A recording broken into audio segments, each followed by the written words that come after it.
Bonjour à tous, c'est Christelle et aujourd'hui je vais réaliser avec vous une carte composée de plusieurs masquages. Donc dans un premier temps, vous avez vu, j'ai pris le petit bras de Gabi que j'avais tamponné sur un papier de masquage et détouré.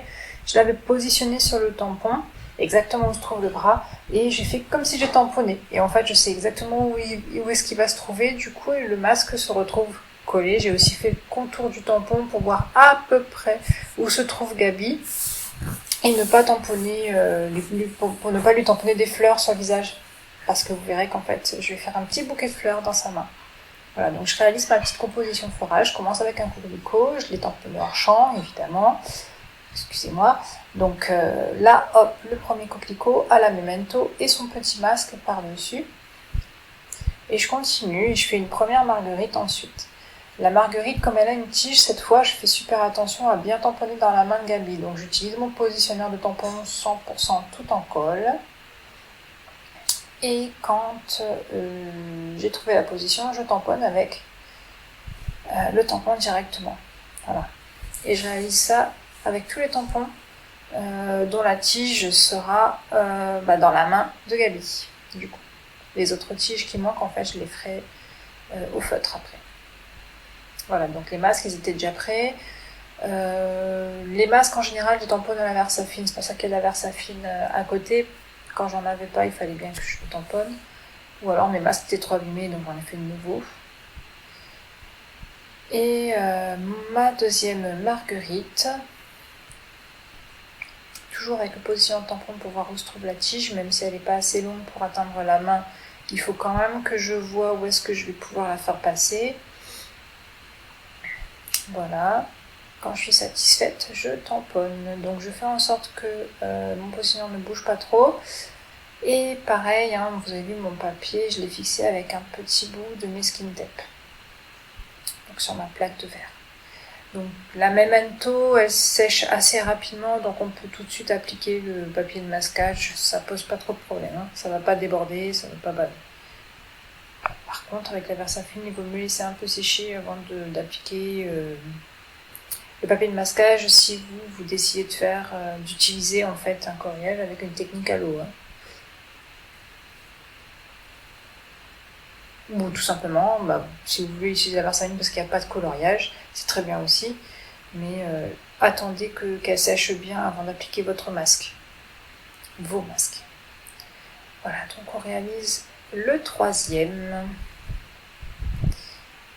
masquage, la quatrième fleur en fait on la tamponne et du coup là on a 3 masques, là sur le même 4, 4 masques sur la feuille. Et maintenant j'enlève le bras que j'ai repéré grâce à mes tampons en fait. Comme c'est tamponné, je sais où se trouvera la main de Gabi. Ça me permet de couper le masque là où passe sa petite patte en fait finalement. Parce que là il faut que quand je tamponne, la petite patte de Gabi, elle passe. J'utilise encore mon positionneur de tampon. Parce que Gabi n'est toujours pas tamponnée. Et là hop, voilà, et comme on a déjà les fleurs de tamponner avec leur masque, c'est parfait. Gabi sera exactement où il faut et les bonnes parties de son corps seront à l'arrière du bouquet et la main à l'avant. Voilà. Et comme j'avais plus ou moins regardé où se trouvait son corps en fait avant de tamponner, je n'ai pas tamponné de fleurs sur son visage. Voilà. Donc je mets un masque qui a déjà servi, donc vous le voyez bien là. Parce que pour le fond, je vais utiliser de la distress, de l'oxyde d'ailleurs. Ouais. Et le dernier tamponnage de fleurs, il n'était pas encore masqué, donc je procède au masquage. Et là, je me dis, non, mon masque est un peu trop déchiré, donc je reprends un autre. Voilà. J'enlève la protection et je colle. Bien. Donc, je réalise le fond. Maintenant, avec une distress bleue pour commencer. Alors, je ne sais plus du tout c'est laquelle.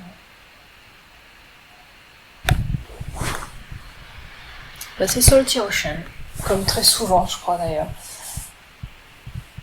Et voilà, je ne veux absolument pas quelque chose d'uniforme pour le fond, je veux pas d'aplat très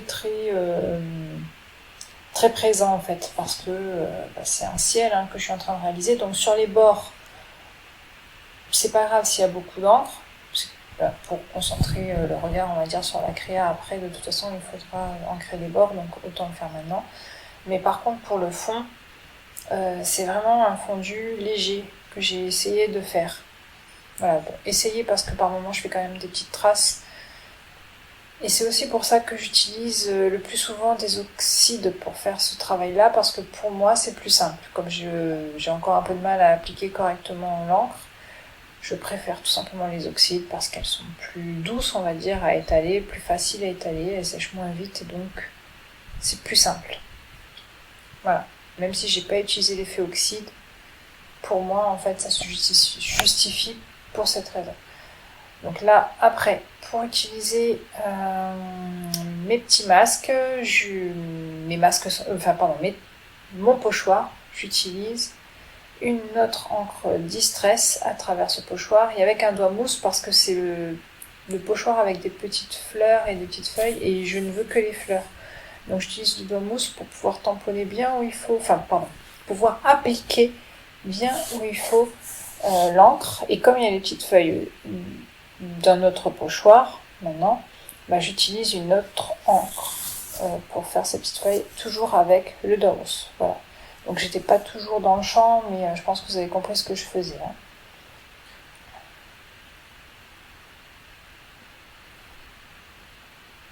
Voilà, donc il y a plein de petites feuilles, plein de petites fleurs. Sur le bas, donc, dans la pelouse en quelque sorte.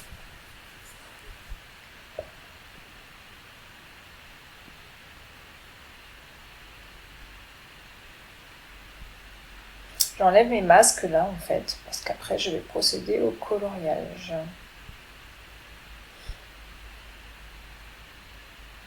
C'est toujours magique d'enlever ces masques. Et là en fait je vais rectifier un petit peu les petits manques de tampons là avec un feutre. Voilà, c'est pour ça que je vous disais j'ai préféré le faire avec un feutre, c'est tellement simple là de le faire que je préfère faire comme ça. Les petites tiges aussi qu'il faut rajouter, je fais en sorte que ça fasse joli et que ce soit logique. Voilà, je rajoute des petits bouts qui manquent à mes dessins. Je vérifie sur le tampon comment est la fleur pour être sûre de ne pas faire n'importe quoi. Et voilà, je fais mes petites corrections et c'est bon, je suis contente. Voilà. Donc maintenant je prends un feutre gris, c'est un des BRG. Le 1 je crois d'ailleurs, c'est le plus clair. Et là je fais juste quelques ombres sur les pétales des marguerites. Voilà, donc quelques ombres, mais vraiment pas beaucoup en fait, juste dans les plis qui apparaissent, dans les traits qui apparaissent sur le tampon. Et avec le blender, je viens atténuer en fait le gris. Voilà. Le blender il va un peu affadir le gris, le rendre moins prononcé et du coup on aura vraiment un effet d'ombre sur la fleur. Voilà. La difficulté avec l'utilisation de ce blender, c'est que on verra vraiment la couleur finale que lorsque ce sera complètement séché. C'est le cas en général avec Clinique à alcool, mais là, je trouve que ça prend beaucoup plus de temps à révéler vraiment la couleur finale.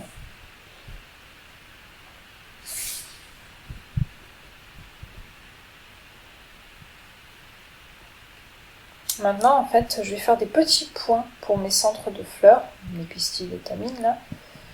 Donc hop, je fais plein de petits points, et avec plusieurs couleurs de jaune orangé en fait. Donc là je crois qu'il y en avait 3. Je mettrai les références dans l'article du blog, tout en tuto. Donc je fais plein de petits points et là où ça me paraît être plus foncé, je le fais avec une couleur plus foncée. Alors ça, même si on le fait pas, ça n'est pas hyper important parce que le tampon lui-même est plein de détails. Donc moi j'avais vraiment envie de renforcer les détails du tampon en faisant comme ça, mais je suis sûre qu'en coloriant tout simplement le centre, ça fait très joli aussi. Là.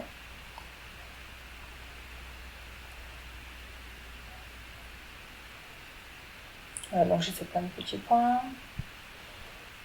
Et si on veut que les points se voient, il ne faut pas colorier à coup de pinceau, j'ai envie de dire, hein, mais vraiment faire que des petits points avec toutes les couleurs, enfin les tonalités qu'on utilise. Ensuite, pour les coquelicots, pour moi, les parties qui seront les plus foncées sont celles qui sont en quelque sorte des plis en fait dans les pétales. C'est un peu transparent le coquelicot, donc je vais essayer de reproduire cet effet transparent. J'avoue que pour le moment, je suis pas encore hyper satisfaite des couleurs que je choisis. Mais c'est la meilleure combinaison que j'ai trouvée en fait. Et d'ailleurs, il y a 2 gammes dans les couleurs que j'ai choisies ici. Mais je sais que ça se mélange bien puisque j'ai fait des tests avant à plusieurs reprises. Donc il y a un DR, Dark Red je crois, et CR. Alors je sais pas ce que ça veut dire par contre. Peut-être Clear. Clear Red. Voilà, donc il y a 4 rouges différents. Et c'est avec ça que je fais mon coquelicot. Toujours en partant du plus foncé, en allant vers le plus clair. Voilà.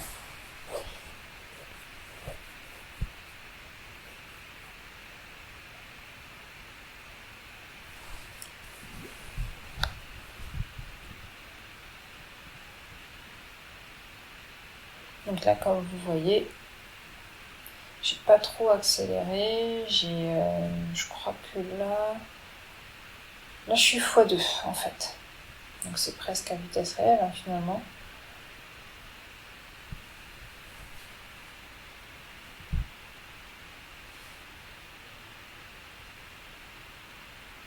Ouais, et quand je suis pas satisfaite de mes ombres, je repasse dessus, je rajoute un petit peu de couleur plus foncée et je reviens faire le fondu avec une couleur plus claire.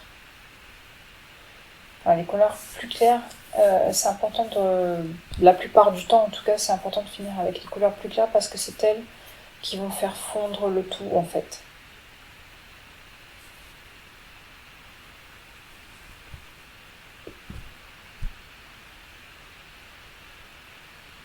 Voilà, et j'attaque le deuxième coquelicot et donc là comme c'est le deuxième, en fait je crois que j'ai accéléré beaucoup plus. Mais c'est pareil, hein. Dans les plis, j'utilise ma couleur le plus foncé et ensuite à partir de la couleur plus foncée, je vais aller vers les tonalités les plus claires. Donc la tonalité la plus claire finalement elle colorie un peu tout le motif. Et donc plus la couleur est claire et plus finalement on va l'étaler entre guillemets sur le motif qu'on est en train de colorier. Voilà. Donc c'est fait pour les fleurs. Je fais des petites bottes de gabi. Alors c'est très, il y a plein de petits détails du coup, hein, donc il faut faire super attention avec les pointes des feutres à alcool pour que ce soit bien, pour pas en mettre partout, on va dire. Donc je prends mon temps. Là je prends une couleur plus foncée pour faire en quelque sorte la partie qui me paraît être la plus sombre dans la botte, hein, les ombres. Et ensuite, hop, je continue. Et j'essaye de ne pas peindre en rouge les petits points. Parce que c'est vrai, j'ai vraiment envie que ça se voit en fait.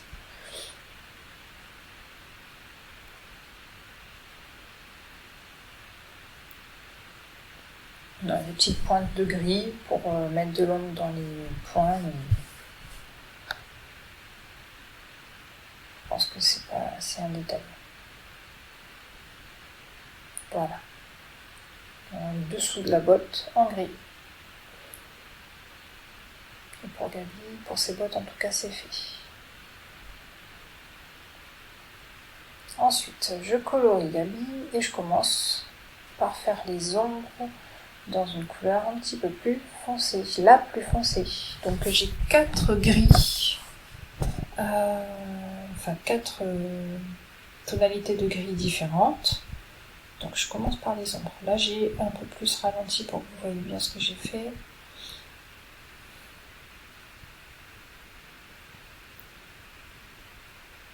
Et ensuite, on va passer à un gris un petit peu plus clair.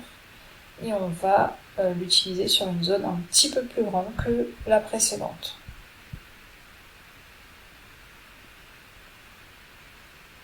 Voilà. Et ces opérations-là, en fait, c'est important de ne pas trop attendre entre chaque étape, parce que si on attend que ça s'évapore à chaque fois pour utiliser la couleur suivante, les fondus se font beaucoup moins bien, en fait. Donc il faut aller quand même, on va pas dire que on va pas se presser non plus, ça prend un peu de temps avant de s'évaporer, mais on va pas se faire un café entre deux couleurs. Voilà. Entre deux tonalités d'une même couleur plutôt.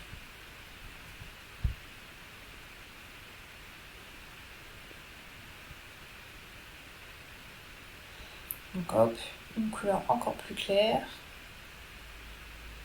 un gris encore plus clair. Donc quand je parle de couleur, je parle du gris, et quand je parle de tonalité, je parle des différents tons. Enfin, les tonalités, tons. Je parle des différents... du clair au plus foncé finalement pour les tonalités. Je pense que je ne me trompe pas quand j'utilise ce vocabulaire. Donc là c'était un gris un petit peu chaud. Je crois que j'ai dû utiliser à peu près tous les gris possibles pour Gabi depuis que j'ai les tampons. Donc là j'ai colorié l'intérieur de l'oreille déjà. Et j'ai commencé que par la tête, comme vous pouvez le voir. Je fais au fur et à mesure en fait, je fais pas tout en même temps. Après bon, il n'y a que la queue et la petite patin qui reste. Voilà, donc hop, et je repasse sur les ombres quand ça ne me satisfait pas, je reprends des couleurs plus foncées pour refaire mes ombres. C'est très rare que du premier coup je sois satisfaite de la couleur que j'ai donnée, du coloriage que j'ai fait sur mon tampon. En général, je reviens sur des tons plus foncés pour ensuite repartir sur du clair pour fondre.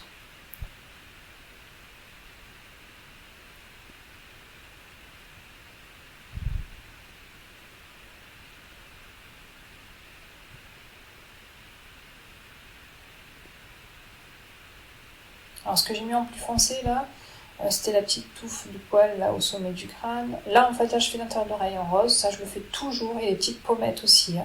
Donc je disais donc, ce que je mets en plus foncé c'est la petite touffe de poils,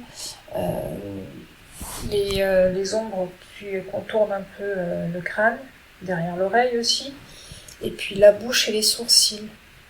Là ça me paraît être en relief, donc je mets un petit peu d'ombre pour que ça renforce un peu les détails du tampon. La petite main, la petite patte comme vous l'avez faite. L'écharpe dans un bleu vert que j'aime beaucoup d'ailleurs.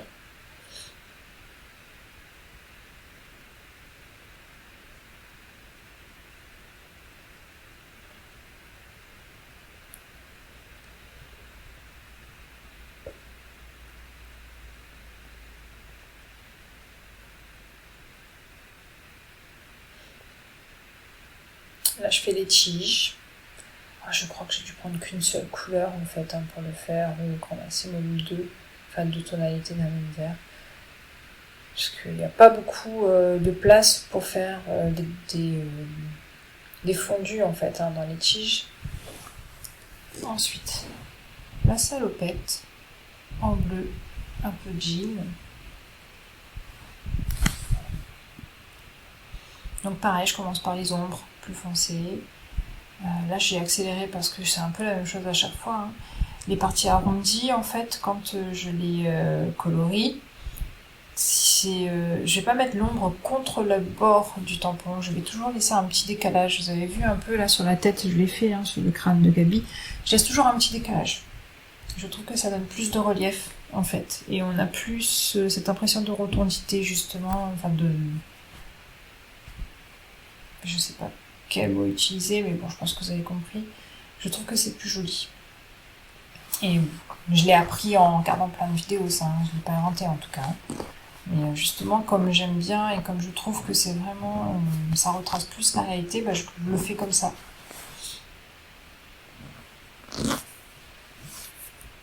Puis oui, hein, c'est très réel une souris qui tient un bouquet. Voilà, donc là la bordure blanche, on peut aussi le faire en mettant un masking tape tout autour de notre papier, hein, plutôt que de recoller sur un papier blanc. Et ensuite, quand on enlève le masking tape ou le papier de masquage, on a une bordure blanche aussi, après avoir utilisé la distress. Ensuite, j'utilise une mousse créative assortie à mon papier, je mets du score tape et je mets en relief comme ça, souvent en fait, mes créas. On aurait pu faire des bandes, hein, et pas utiliser toute la mousse, hein, mais moi je suis allée le plus vite possible ce jour-là. Voilà. Donc le papier, comme vous le voyez, c'est un basil.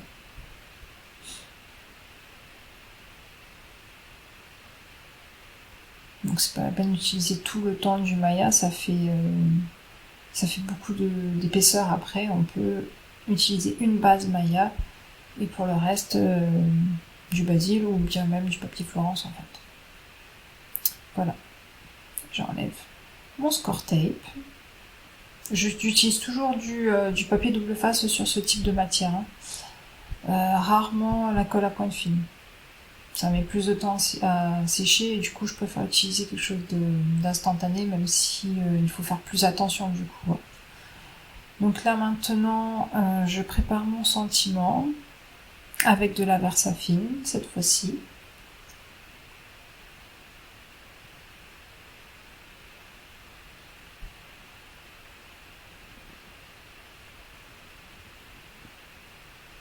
Et je le détourne avec un cutter et ma règle en métal.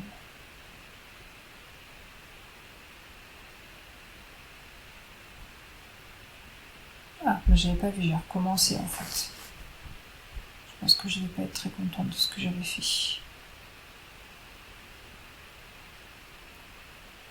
Moi, je crois que j'avais sali ou quelque chose comme ça.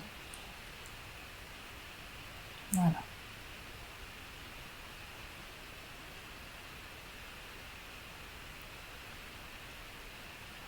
Ensuite, je mate ce petit bout de sentiment, enfin ce sentiment en fait, sur ce type de papier blanc.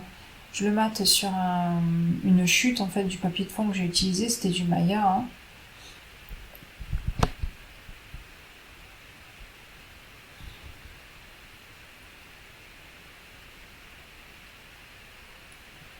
Je crois que ça c'est vert, le papier, c'est turquoise je crois dans la gamme Clairefontaine. Hop, dans la marque plutôt, Clairefontaine, dans le papier Maya.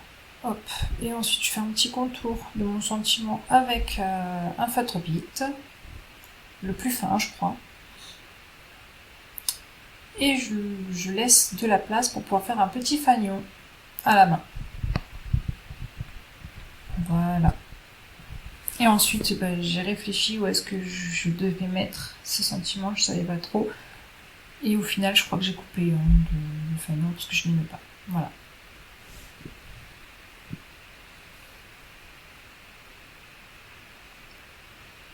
Encore là, je sais même pas là que je vais le coller. Vous allez voir après. Donc je réfléchis encore.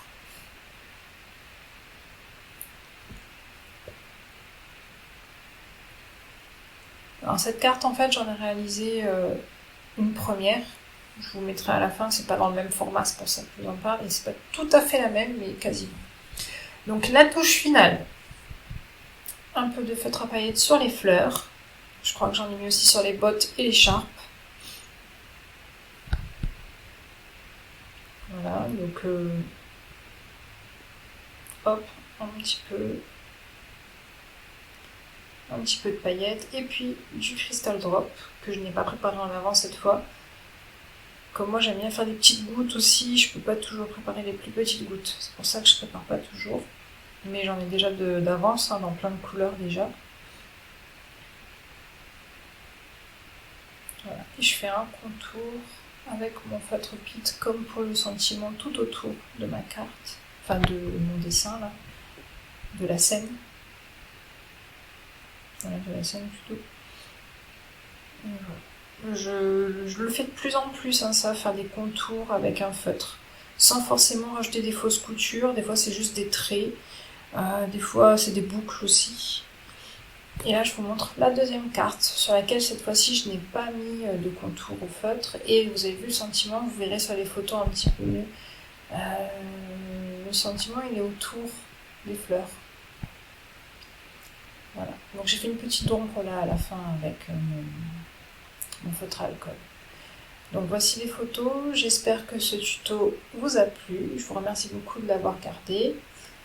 En attendant, j'espère que ça vous inspirera pour réaliser vos propres compositions avec les tampons. N'hésitez pas à partager avec nous vos réalisations. Sur ce, je vous dis à très bientôt. Scrapbiz!